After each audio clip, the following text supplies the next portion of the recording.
Hi everybody, welcome to the newest art journal watch along video. My name is Sarah and I'm the artist behind Pinselgeschichten, and today I'm just playing in my art journal, starting with some acrylic spray paints, putting them down to have a quick and smooth background. Now I haven't been doing much artwork lately, so this is pretty much my coming back to the old schedule and old kind of ways to do artwork, namely art journals, Tiny Tuesdays, taco challenges, and all that stuff. So I'm using a few colors here, which is yellow, a cool red, a very grayish blue, and some khaki colored. So it's a mixture between beige and green. And then I'm just drying that off. And to have a bit of a contrast, I'm putting down some gesso with my palette knife here, or spatula, however you want to call it. And like that, I'm just framing and separating the background from the things that I will put on top. Putting some lines in here just to have some geometric feel to it, and trying to have the yellow part of the painting being the center for things to come. So again, I hit that with my hairdryer and having everything being dried very quickly because I'm not too patient. Now on to the next step. These are some wooden pieces that were remains from inserts that we bought for board games, and I really like that kind of wood and some of the shapes there when you punch things out. So I typically keep them for until I use them somehow in artwork.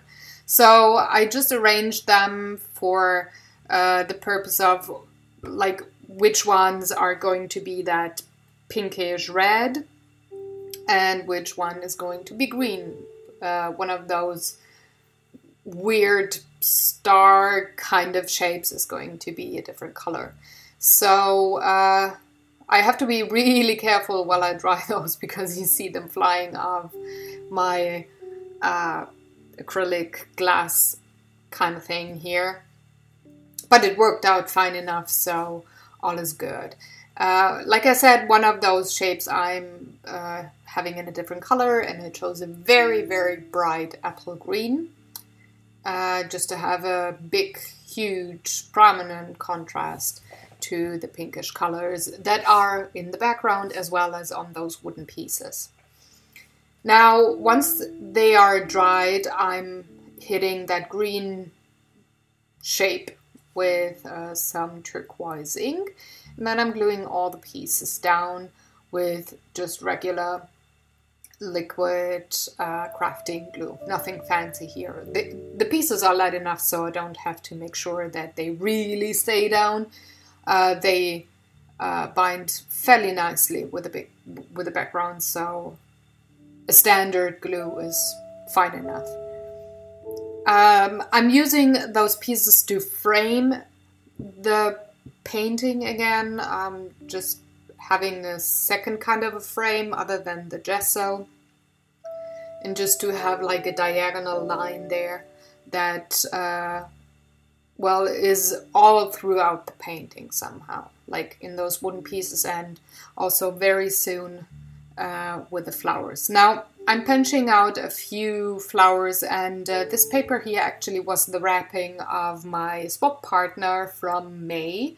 And I kept it because I really, really liked it, and I'm going to use the blue parts of that paper to punch out various flowers here. I didn't count them, so I don't know how many there are, but they're quite a lot. And then I'm going to make like a diagonal line with all those flowers, putting them down.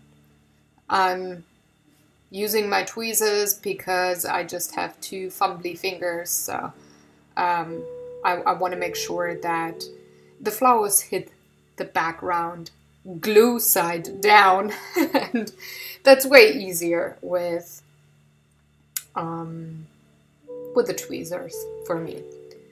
So this painting itself doesn't really have a deep meaning. It's, like I said, just playing with media and with colors and shapes and everything.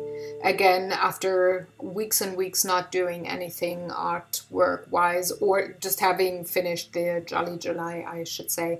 But that is way more on a bigger scale and less delicate and more like a pop art kind of painting. So it's not really about it wasn't really about placing stuff to make it look nice and well balanced on the page. So this is pretty much the real time coming back to my studio and doing some kind of artwork again that I did before, or starting where I left off and evolving in my artwork there. So I didn't have enough of the flowers from the bluish wrapping paper, so I cut a few more out of this very light gray greenish cardstock that I'm just placing down right now, and they fit nicely with that pale color of the wrapping paper before, so all is good. Now on the two wooden centerpieces, quote-unquote centerpieces, I'm putting down 3 flowers, or respectively 1 flower, out of a cardstock that is, scored somehow. It has a pattern that raises up. So one of them I worked with turquoise ink, on the other one with a very light pink ink, and on all of the flowers I'm putting in a dot for the center of the flower, whereas I had a blue pen on the greenish part of the wooden pieces and black one like you just saw on the rest of the flowers. Now I'm just giving some little lines around those weird shapes just to maybe suggest movement, or I don't know, just framing them, I'd say. I don't want to call it a shadow because it's definitely not, but it's just something that ties those wooden pieces to the background. Now for that one single flower, I put in a pearl at the center, not a pen point. And all that is left to do is just have some white faux stitch lines around the page, at least on the wooden pieces. And then I'm already signing my name, and that's that.